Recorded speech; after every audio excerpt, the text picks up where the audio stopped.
Hello, I'm Simon Whistler. You're watching Today I Found Out, and in the video today we're looking at why athletes dump Gatorade on their coaches and also who invented said Gatorade. Just before we get started, I do want to say that this video is made possible by Cheddar. You might know Cheddar from their live news network or cool product reviews on Facebook, but now they're making weekly YouTube videos, and if you like Today I Found Out, you will also like their videos. And hey, if you want to be specific about it, this video is all about a drink, and you might have seen these crazy drinks all over the internet. Well, Cheddar have a video all about that, and you can check it out through the link in the description below. But for now, let's just get started. During a typical sticky, unbearable August weekend in 1965 in Gainesville, the home of the University of Florida Gators, football practices were well underway in anticipation for the upcoming season. However, the weather had wreaked havoc on the freshman football team over the weekend. 25 players had been admitted to the infirmary with heat-related illness. Even those who didn't get treatment were losing a relatively large amount of water weight due to sweating, with performance suffering accordingly. This all greatly concerned the entire coaching staff, but especially assistant coach Dwayne Douglas. He had experienced similar symptoms when he was a player too, including in the NFL for a short time before he hurt his knee.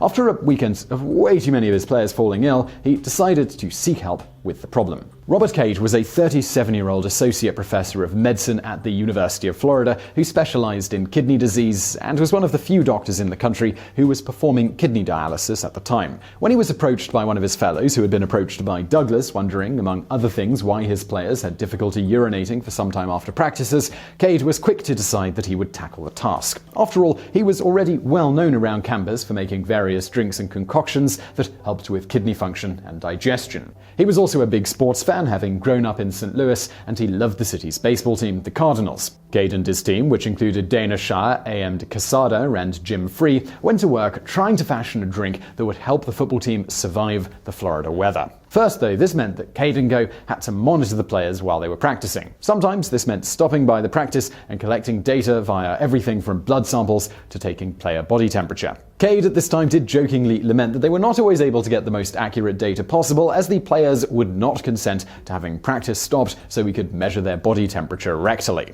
After testing the players during a number of practices, the research team made some pretty interesting discoveries. So beyond just losing fluids, players were losing up to 25% of their body's store of salt through their sweat. Further, their blood pressure and blood sugar levels were significantly lower than they were before practice. While according to Cade, the problem and solution were relatively obvious even before collecting the data, neither he nor really anyone else had ever really bothered to put their mind to it. In fact, many coaches at the time even discouraged drinking too much water during athletic events, as it was thought that it would hurt performance. By the way, for more on this bizarre thought process, definitely check out our video called The Trials and Tribulations of the 1904 Olympic Marathon Runners. It has lots more on that whole thing. Now though, with a bona fide physician and kidney specialist leveling his brain power on the issue, the problem was quickly solved. As Cade would say later, the solution was to give them water, but with salt in it, in order to replace the salt that they were losing in sweat. Also, give them sugar to keep their blood sugar up. Unfortunately for Cade, though, his concoction apparently tasted worse than sweat. In fact, one of his fellow researchers, Dana Shires, noted that he thought it tasted like toilet bowl cleaner. Now, we are going to assume that he was only talking metaphorically here, because he probably never actually tasted toilet bowl cleaner.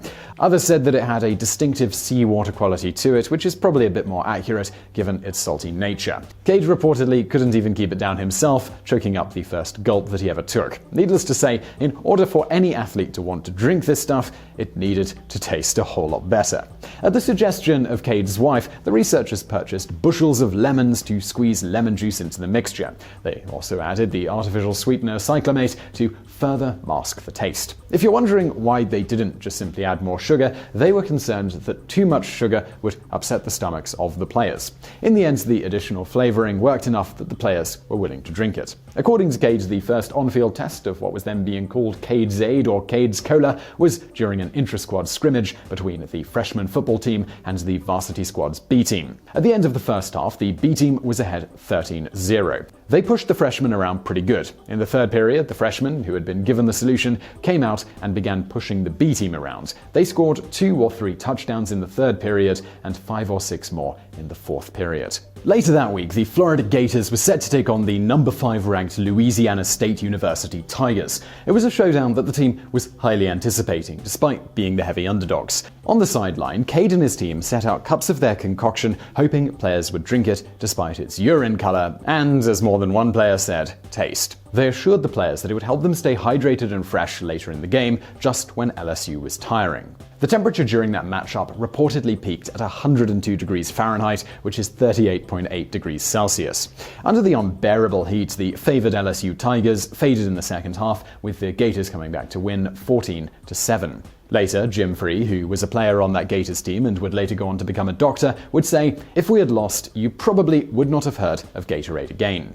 For the rest of the season, the yellow-tinted liquid was on the sideline of every Florida Gators game. They finished the season well, becoming known as a second-half team for their tendency to dominate towards the end of the game when the other team was fading. Gatorade became a campus sensation, with Free hanging a sign on Cade's door that read, "Dr. Cade's Lab, home of Gatorade."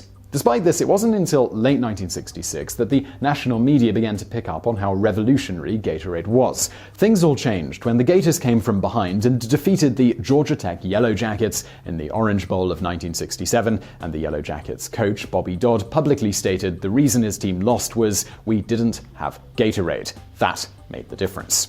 Around that same time, Cade had companies knocking on his door wanting to purchase the rights to sell the drink. Soon enough, he sold Gatorade to Stokey Van Camp, a company known for its pork and beans products. The agreements included a percentage of the royalties going in perpetuity to Cade, his research team, and some investors. This was all well and good until the product started bringing in hundreds of thousands of dollars, and the University of Florida decided that they, not Cade and his team, should be the rights holders for the product. They told me it belonged to them, and all the royalties were theirs. I told them to go to hell, so they sued us. The government also jumped in, noting that Cade and his team were operating under a grant from the US Department of Health when they invented Gatorade. After a lengthy legal battle, it was decided that Cade, his team, and the investors would share the royalties for the product with the university 80-20, and because of the federal grant funding their research, they would rescind patent applications related to the drink and would publicly publish the Gatorade formula, which they subsequently did. Since then, the total amount the university has earned from Gatorade is around $300 million. Doing the math on that 80-20 split, this means Cade and his team have profited some $1.5 billion or so, though they've never publicly shared this information, nor how they've divvied up their profits. Alright, so this all brings us to the practice of how dumping a large container of Gatorade over a winning coach's head, known as a Gatorade dunk, got started. It's commonly stated that this was first done by the Chicago Bears lineman Dan Hampton when he dumped such a cooler over Mike Dichter's head after a game on November 25, 1984, in which the Bears defeated the Vikings 34-3 in front of a crowd of 56,881 people. Why the Hampton angle continues to be touted by many an otherwise reputable source we consulted is a mystery, given there exists easily found and readily available video footage proving that he wasn't the first. Said footage shows New York Giants player Jim Burt dumping a cooler of Gatorade over coach Bill Parcells in a game on November 28, 1984, in which the Giants defeated the Redskins 37-13 in front of a crowd of 76,192. This is just a month before Hampton doused Ditka and gives us the actual first known instance of such a Gatorade victory shower. The dousing would become something of a tradition after every win for the Giants, with Harry Carson particularly enjoying the prank, even going so far as dumping a container of popcorn over President Ronald Reagan's head when visiting the White House in 1987 to celebrate the Giants' 1986 Super Bowl championship. It was that season, in which Parcells was doused 17 times, that really thrust the practice into the national spotlight, thanks to the final dumping after the Giants' Super Bowl victory, ultimately seeing the Gatorade shower gain widespread adoption. As to the original motivation behind dumping the cooler of Gatorade onto Parcells' head, according to the book First in Thirst, How Gatorade Turns the Science of Sweat into a Cultural Phenomenon by Darren Rovell, and corroborated in the book Point of Attack, The Defense Strikes Back by Harry Carson himself, Burt was looking for a way to playfully get back at Parcells for Parcells riding Burt hard the previous week, including making him lift and set back down a 20-pound weight over and over again for 45 minutes. He simply figured that dumping the icy liquid over Parcells' head was a good way to get payback. Just before we finish today's video, I'd like to take a moment to tell you about Cheddar. Now, as I mentioned at the start of this video, you might know Cheddar from their live news network and their product reviews on Facebook. Now they're making YouTube videos, and if you like our stuff, you are also sure to like their videos as well. In a video they recently published, they talk about another kind of drink, crazy milkshakes, where they came from